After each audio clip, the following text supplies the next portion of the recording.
बिस्मिल्लाहिर्रहमानिर्रहीम। अस्सलाम वालेकुम नादरीन, आप यूट्यूब चैनल देख रहे हैं, मैं इमरान खान हूँ। नादरीन, ये एक बड़ी संजीदा सूरत हाल है और किसी को भी इसका इदराक नहीं हो रहा। यानी जो आपको पाकिस्तान का मीडिया बता रहा है वो सही पिक्चर नहीं है। मैंने, क्योंकि आपको याद है 2022 में हमने फ्लड्स के अंदर काम किया था, तो बहुत सारे इलाकों में अपनी टीमें बनाई थी। हमने उनसे रब्ता किया और जो चीज़ें अब पता चली हैं वो इंतहाई खौफनाक हैं। वो इतनी खौफनाक है कि सूबाई हुकूमत को या वफाकी हुकूमत को या पाकिस्तान की एस्टेब्लिशमेंट को या तो उनका अंदाज़ा नहीं है या वो पब्लिक को बताना ही नहीं चाहते कि पाकिस्तानियों के साथ इस वक्त हो क्या रहा है। भारत की जानिब से जो 3 दरिया हैं जिनमें अभी तक तुगयानी आई है, एक दरिया में पानी बढ़ा है और दरिया सिंध में भी पानी बढ़ा है। उसका रीज़न ये है कि पाकिस्तान में भी काफ़ी बारिशें हुई हैं। मकबूजा कश्मीर में बारिशों की वजह से जो एक फ्लो है वो दरिया झेलम में भी आया, लेकिन दरिया झेलम में सैलाब नहीं आया। दरिया चनाब में मजीद पानी भारत की जानिब से दाखिल हो रहा है और लगातार वहां पे पानी का फ्लो बढ़ रहा है। जो वहां से इतलात आई हैं दरिया चनाब से वो खतरनाक हैं। जम्मू में तूफानी बारिशें शुरू हो चुकी हैं और ये जो पानी है ये दरिया चनाब में आएगा, जबकि एक पानी बहुत बड़े पैमाने पर दाखिल होने वाला है दरिया सतलुज में, क्योंकि भारत में जो दरिया ब्यास का इलाका है वहां पे बहुत बड़े पैमाने पे कैशमेंट एरिया बना है। वो जो कैशमेंट एरिया बना तो वहां बारिश हो रही है और उस कैशमेंट एरिया का जो वहां से पानी है वो सीधा पहुंचेगा दरिया सतलुज में, और दरिया सतलुज में एक बहुत बड़ा रेला इस वक्त भी गुजर रहा है। अब जब मैं आपसे बात कर रहा हूं तो अगले चंद घंटों के अंदर पाकिस्तान के तीनों दरियाओं में पानी का जो फ्लो है वो बढ़ जाएगा और भारत की जानिब से मजीद पानी आएगा। डिपेंड करता है कि भारत कितना पानी छोड़ता है और कितने पानी को रोकता है। अभी तक क्योंकि भारत के अंदर भी सैलाब वाली सूरत हाल है, वहां पे जम्मू से लेकर नीचे पंजाब तक और वहां से राजस्थान तक ये पूरी पट्टी में पानी फैला हुआ है और यही पानी पाकिस्तान की जानिब दरियाओं में छोड़ा जाता है। तो 3 दरियाओं की जो सिचुएशन है वो अब आपके सामने, और उसकी वजह से पूरा का पूरा पंजाब, लगभग अपर पंजाब को छोड़ के नीचे जितना पंजाब का इलाका है वो सारा का सारा बहुत बुरी तरह मुतासिर हो रहा है। इससे पहले मैं आपको यह बताऊं कि जो अपर पंजाब के शहर हैं वो बुरी तरह पहले ही सैलाब में मुतासिर हो गए थे। जो पाकिस्तान में बारिशें हुई थी और अभी दोबारा बारिशों की पेशन गोई भी है, और जो इंडिया में और जम्मू कश्मीर में बारिशें हो रही हैं उनका पानी पाकिस्तान में बहुत तेजी से दाखिल हो रहा है। पाकिस्तान में बहुत बड़े पैमाने पर नुकसान हुआ है इंफ्रास्ट्रक्चर का, जो आपको मीडिया ने नहीं बताया। मीडिया सिचुएशन बता नहीं रहा और सोशल मीडिया सिचुएशन को बता रहा है। एक बात मैं आपको बताऊं कि पाकिस्तान के सोशल मीडिया या डिजिटल मीडिया का सबको शुक्रिया अदा करना चाहिए। डिजिटल मीडिया की वजह से बेशुमार जानें बची हैं, क्योंकि सूबाई हुकूमत बिल्कुल तैयार नहीं थी पंजाब की। इन्होंने लोगों को बिल्कुल आगाह नहीं किया, लोगों को बताया ही नहीं कि किसी किस्म का सैलाब आ रहा है या कोई हिफाजती इकदाम किए जाएं या लोगों को उनके इलाकों से और मवेशियों को निकाला जाए। इन्होंने ऐसा कुछ नहीं किया और उसकी वजह से लोग बेखबर रहे। लेकिन सोशल मीडिया ने फौरी तौर पे इंफॉर्मेशन को फैलाया, हर तरफ से इंफॉर्मेशन आई। जो इंफॉर्मेशन इंडिया से मिलती थी सोशल मीडिया उसको सोशल मीडिया पे डालता था, और क्योंकि पाकिस्तानी अब बहुत बड़े पैमाने पर फेसबुक को इस्तेमाल करते हैं, ट्विटर को, यूट्यूब को देखते हैं, तो इन साइट्स के ऊपर उनको आइडिया हो गया कि क्या होने जा रहा है। और फिर क्योंकि सब अब मोबाइल फोन टेलीफोन का दौर है तो इंफॉर्मेशन बहुत तेजी से फैलती है, तो लोग महफूज मकामों की तरफ मुंतकिल हुए हैं, महफूज मकामात की तरफ। अगर ये मामला आज से 10-15 साल पहले हुआ होता तो बहुत बड़ा डिजास्टर हो जाता। जो अब तक तबाही हुई है, जो हम देख रहे हैं, बेशुमार पुल गिर गए हैं, बहुत सारी सड़कें बह गई हैं, इंफ्रास्ट्रक्चर को बहुत बड़े पैमाने पर नुकसान पहुंचा है ये पूरे सूबा पंजाब के अंदर। और ये जितना नुकसान हुआ है ये अभी बताया नहीं जा रहा, बल्कि हुकूमत इन चीजों को छुपा रही है। हुकूमत के पास 2 रास्ते हैं। पहली, वो कोशिश करेंगे इन चीजों को छुपाएं और नुकसान को कम से कम बताएं, और दूसरा रास्ता उनके पास ये होगा कि वो इसको बाद में इंडिया के खाते में डाल दें कि भारत ने आबी जारहियत की है। नाज़रीन, सैकड़ों जो देहात है उनके इलाकों में बेशुमार जो खड़ी फसलें हैं वो तबाह हो गई हैं और मुकम्मल तौर पर तबाह हुई हैं। जो फसलें ज्यादा तबाह हुई है पूरी जो एक बेल्ट है जिसमें कपास की फसल मौजूद होती है सतलुज के साथ साथ और दरिया रावी के साथ आगे इलाकों में, तो कपास की फसल तकरीबन सारी तबाह हो गई है। चावल बहुत बड़े पैमाने पर उगता है इन्हीं इलाकों में जहां पे ये सैलाब आया है, तो चावल की फसल का बहुत बड़ा नुकसान हुआ, जबकि गन्ने की फसल का भी बहुत नुकसान हुआ है। गन्ना देखें, ये वो फसलें जो पानी ज्यादा पीती हैं। तिलों की जो पैदावार थी वो भी बहुत बुरी तरह मुतासिर हुई है, और पूरे इस रीजन के अंदर जो सब्जियों की सप्लाई लाइन है वो बहुत बुरी तरह इफेक्ट हो गई है। उसकी वजह यह है कि जो सब्जियां हैं वो शहरों के आसपास जो देही इलाके हैं वहां पे सब्जियां उगा के मार्केटों में पहुंचाई जाती हैं, ताजा सब्जी। और अब सब्जियों की सूरत हाल ये है कि फ्लड का पानी आने की वजह से वो तबाह हो गई हैं, और सब्जियों की कीमत भी मार्केट के अंदर एकदम बढ़ गई है। लोगों के मवेशी बहुत बड़े पैमाने पर मारे गए हैं।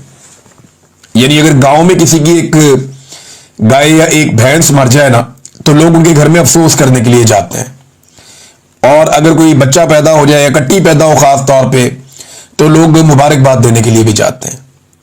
लेकिन यहां भेड़ बकरियों को तो आप छोड़ दें, जो गायें हैं, जो भैंसें हैं, वो बड़े पैमाने पे हलाक हो रही हैं। और अभी तो आगे बीमारियां फैलने का अंदेशा है, वबा फैलने का अंदेशा है, क्योंकि पानी जहां पे खड़ा हो जाए वहां सूरत हाल क्या होती है कोई सोच भी नहीं सकता। तो ये एक बहुत बड़ा डिजास्टर है, ये एक बहुत बड़ा सानिया है जो इस वक्त पाकिस्तान में जाली हुकूमत बिठाई गई है। ये तो छोटे मोटे साने से या मामूली डिजास्टर से निपटने की सलाहियत भी नहीं रखती। ये तो हर चीज को सिर्फ कैमरे की आंख से देखते हैं, कि थोड़ा बहुत मीडिया के अंदर अपनी इश्तिहारबाजी कर देते हैं, थोड़ा सा टिकटॉक कर लेते हैं, तो इस किस्म की चीजें करने के बाद इन्हें लगता है कि ये इस डिजास्टर से निकल गए। लेकिन ये जितना बड़ा सानिया है, इस सानिया के ऊपर इससे बड़ा सानिया ये है कि पाकिस्तान की मिलिट्री एस्टेब्लिशमेंट ने एक जाली हुकूमत पाकिस्तान पर मुसल्लत की हुई है, जो इतने संजीदा हालात में भी जाली कार्रवाइयां डाल रही है। यानी जो गंदम स्टोर की गई थी उसके ऊपर से भी पानी गुजर गया, वो भी तबाह हो गई। जो ज़रूरी आलात और मशीनरी है किसानों की, वो बड़े पैमाने पर तबाह हुई है। तो अब मरियम नवाज साहबा पहुंची। देखें ना, इस मौके पर भी अगर कोई सियासत करे, और इस मौके पर भी अगर कोई टिकटॉक्स बनाए या कोई इस तरह की कार्रवाइयां डाले, तो उसको आप क्या कहेंगे? क्या वो इंसानियत भी है उसके अंदर? ये वजीराबाद पहुंची मरियम नवाज साहबा और नून लीग के कारकुनों से मिली। अब ये मीडिया ने साबित कर दिया, यानी जो पाकिस्तान का रवायती मीडिया वो साबित करना चाह रहा था नहीं मरियम नवाज बड़ी कुर्बानी दे रही है, पहुंच गई सलाम मुतासरीन के पास वजीराबाद। बाद में जनाब पता चला कि जहां पे कैंप बनाया गया था स्कूल में, मरियम नवाज के निकलने के बाद लोगों को भी निकाल दिया गया, कैंप को ताला लगा दिया गया, सारी चीजें बंद कर दी गई और फैसिलिटीज खत्म कर दी गई। ये सिर्फ मरियम नवाज को दिखाने के लिए या उसकी वीडियोस बनाने के लिए एक जगह पे ये कैंप जाली बनाया गया था। और ये जो मुकाम है जहां पे ये कैंप बनाया गया था, ये सैलाबज़दा इलाके से मेरी बात हो रही थी जो मकामी सहाफी हैं उनसे, उन्होंने कहा जी ये कई किलोमीटर दूर है, जहां पे सैलाब आया है ये एरिया उससे कई किलोमीटर दूर है। और जिन लोगों को यहां पे बिठाया गया है उनमें ज्यादातर लोग वो हैं जो नून लीग के वर्कर्स हैं, या वो लोग हैं जो सैलाब से मुतासिर नहीं हुए, ज्यादा लोग वो हैं। और उन्हें बिठा के वहां पे मरियम नवाज साहबा का एक ड्रामा करवा के, एक टिकटॉक्स बनवा के उन्हें वहां से वापस रवाना कर दिया गया, और ये दिखावे के लिए एक कार्रवाई कर दी गई। लोग लगातार बता रहे हैं कि हमारा बहुत बड़ा नुकसान हुआ। किसान रहनुमाओं के जो बयानात हैं वो बड़े खौफनाक हैं। एक किसान रहनुमा है, उन्होंने एक स्टेटमेंट दिया है, ये स्टेटमेंट मैं आपके सामने रखूंगा अभी। वो ये कह रहे हैं कि ये खालिद बाट साहब है, ये किसान रहनुमा है, इनका ये कहना है कि 25 लाख एकड़ खड़ी फसलें तबाह हो चुकी हैं। सबसे बड़ा मसला ये पैदा हो चुका है, और ये जो फसलें मैंने आपको नाम लिए उन सबके इन्होंने नाम लेकर कहा कि ये तबाह हो गई। एक और चीज मुझे कह रहे हैं कि सैलाब आने से पहले ये काम शुरू हो गया था, जैसे ही किसान से गंदम उठाई माफिया ने, तो अब गंदम की कीमत लगभग 75% बढ़ गई है। यानी इस वक्त जो गंदम की कीमत है वो बता रहे हैं कि 3500 रुपए फी मन तक पहुंच गई है। ये 2000 रुपए फी मन थी, 2021 लोगों ने बेचारों ने इससे भी कम में बेची है। किसान से गंदम खरीदने के लिए तैयारी कोई नहीं था, लेकिन जैसे ही माफिया ने किसान से सस्ती गंदम उठाई तो 2 महीनों के अंदर इसकी कीमत तकरीबन डबल हो गई। आप मुझे बताएं कि दुनिया का वो कौन सा कारोबार है जिसमें 2 महीने में जो आप पैसा लगाएं वो डबल हो जाए? बताएं मुझे, है कोई ऐसा कारोबार पूरी दुनिया में कि जो आप पैसा लगाएं वो 2 महीने में डबल हो जाए? 2 महीने पहले जब ये गंदम किसान के पास थी तो आधी कीमत पे थी। 2 महीने के बाद आज जब ये गंदम माफिया के पास है, मिडलमैन के पास है, ताजरों के पास है, इन सरमायादारों के पास है, तो उसकी कीमत डबल हो गई। ये खेल मरियम नवाज ने किसानों के साथ खेला है। और जाली सरकार के जाली दौरे हो रहे हैं। एक जो है वो वजीर है, वो ये कहता है कि जी मेरी सोसाइटी नहीं डूबी, और भाई पूरा पाकिस्तान डूब गया, उसको अपनी सोसाइटी की पड़ी हुई है कि जी मेरी सोसाइटी नहीं डूबी। और लोग वहां खड़े होकर बता रहे हो, बुजुर्ग है, मैं उनको सुन रहा था, वो रो रहे थे कि मैंने पूरी जिंदगी की जमा पूंजी यहां पे लगाई। खवातीन रोती रही है कि हमने अपनी जिंदगी की जमा पूंजी जेवर बेच बेच के घर बनाए और हमारे घर डूब गए वहां पे।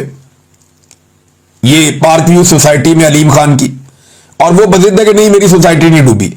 और एक हुकूमत है टिकटॉकड़ियों की, वो ये कहती है जी हमारे सूबे के अंदर किसी किस्म का सैलाब नहीं आया और नुकसान नहीं हुआ।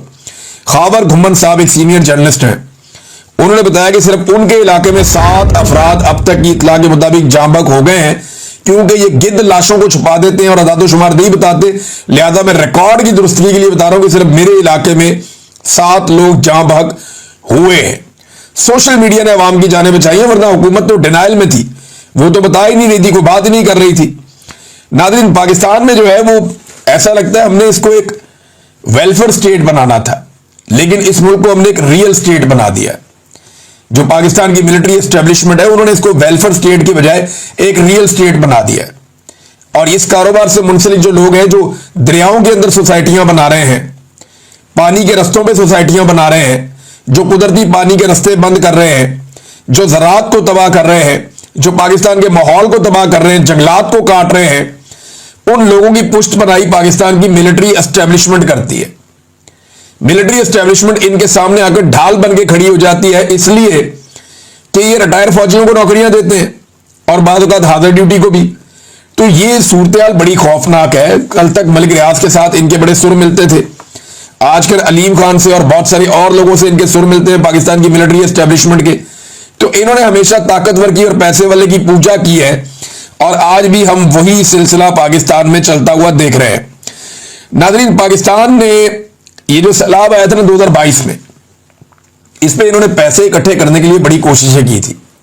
इमरान खान साहब की हुकूमत गिरा दी गई थी, बाद में सैलाब आ गया था, तो शहबाज शरीफ साहब ने जनाब अक़वाम मुत्तहिदा के बुलाया जनाब सेक्रेटरी जनरल को, उसको दौरा करवाया, हेलीकॉप्टर पे जहाज पे फिराया। फिर उसके बाद ये गए यूरोप, सारे इकट्ठे होके वहां इन्होंने दुनिया को जफियां डाली। इन्होंने कहा जी फ्रेंड्स ऑफ पाकिस्तान, ये वो, हमें पैसा दो, हमारा मुल्क डूब गया है। तो वहां पे 11 अरब डॉलर इनके बकौल प्लज हुए थे कि इनको 11 अरब डॉलर, ये बहुत बड़ी अमाउंट है, सारा इलाका दोबारा तमीर हो सकता था। लेकिन इन्होंने उसमें से जो कागजों के अंदर बताया जाता है कि सिर्फ 2.8 अरब डॉलर ये खर्च कर सके, और वो जो 2.8 अरब डॉलर खर्च किए ना, मैं आपको लिख कर देता हूं कि उसमें से कम भी 70% अमाउंट तो खर्च ही नहीं हुई होगी, बल्कि इससे भी ज्यादा मैं आपको बता सकता हूं। और वजह यह है कि मुझे ग्राउंड पे कोई नजर ही नहीं आता। बिलावल ने एक कच्चा घर दिखाया थोड़े दिन पहले, और तो कोई नजर नहीं आया। बलूचिस्तान में इन्होंने कोई घर नहीं बनाए, पंजाब में इन्होंने कोई एनजीओ ने घर बनाए, लोगों ने घर बनाए। मैंने अपने दोस्तों के साथ मिलकर हम लोगों ने कोई 2000 मकान हमने तामीर करवाए थे, लेकिन मुझे नहीं लगता कि पंजाब हुकूमत ने सारी ने मिलकर भी 2000 मकान बनाए होंगे, या सिंध हुकूमत ने सारी ने मिलकर भी 2000 मकान बनाए होंगे। तो काम नहीं किया इन्होंने। ये पैसा कहां गया, कोई जवाब नहीं है इनके पास।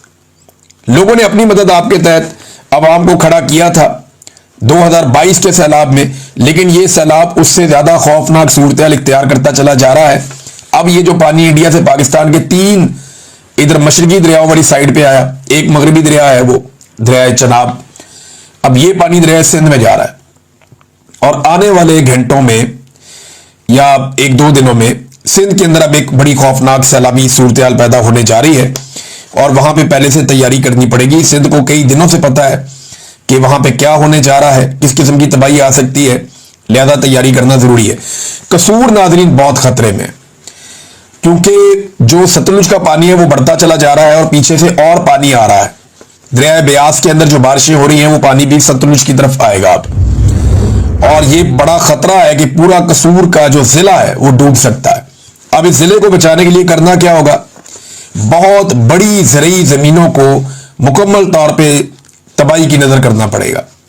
आपको कुछ ऐसे बंद तोड़ने पड़ेंगे जिसके बाद कसूर शहर जो है वो बच सकेगा, वरना पूरा कसूर शहर डूब जाएगा। लोगों का खरबों रुपए का नुकसान हो जाएगा, अरबों का नहीं खरबों रुपए का नुकसान हो जाएगा, एक एक इलाके में अरबों रुपए का नुकसान होगा। लिहाजा कसूर शहर को बचाना एक बहुत बड़ा चैलेंज है। कुछ और आगे शहर हैं उनको बचाना बहुत बड़ा चैलेंज है। और दरियाए सिंध को कैसे मैनेज किया जाता है, क्योंकि दरियाओं के अंदर सोसाइटियां बन गई हैं, दरियाओं के अंदर लोगों ने डेरे बना लिए हैं, दरियाओं के अंदर जो है वो लोगों ने अपना अपना ऐसा निजाम बना लिया। और ये जो कच्चे के इलाके हैं यहां पे भी बड़े बड़े माफिया और कब्जा ग्रुप है, और ये सियासतदान है ज्यादातर, इन्होंने जमीनों पे कब्जे करके अपनी फसलें लगाई होती हैं। तो ये अपने आप को बचाने के लिए गरीबों की जमीनें और देहात जो है वो डबो देते हैं। जैसा कि मुबैना तौर पे अभी पार्क व्यू सोसाइटी को बचाने के लिए वहां पे लाहौर में कई इलाकों में पानी दाखिल करवा दिया गया बंद तोड़ के, लेकिन अल्लाह का करना ऐसा हुआ कि पार्क व्यू सोसाइटी भी डूब गई, उसने भी डूबना था वो भी डूब गई, बच तो नहीं सकी वो। लिहाजा इसी तरह जो है वो रमजान शुगर मिल के बारे में लोग वहां खड़े होकर बात कर रहे थे, बहुत सारे लोगों ने इंटरव्यूज दिए कि शरीफ खानदान की जो रमजान शुगर मिल है, और एक लोगों ने बताया कि चनियोट में जो शुगर मिल्स हैं, इन मिलों को बचाने के लिए बंद बांधे गए और किसानों के घर और उनकी जमीनें और आम शहरियों की जो कच्ची आबादियां हैं उनको डबो दिया गया कि जनाब ये बड़े बड़े लोगों की मिलें महफूज रहें, ये मिलें बचनी चाहिए, और इन मिलों से वो लोग अरबों रुपया कमाते हैं, तो इनको बचा लो, गरीबों के घर बहने दो, गरीबों के घर डूबने दो। ये मिलों के मालिक इतने अमीर होते हैं ना कि अगर पानी चला भी जाए तो ये फिर भी उसको ठीक कर सकते हैं, लेकिन गरीब आदमी इतना गरीब होता है कि एक दफा उसके घर से पानी गुजर जाए ना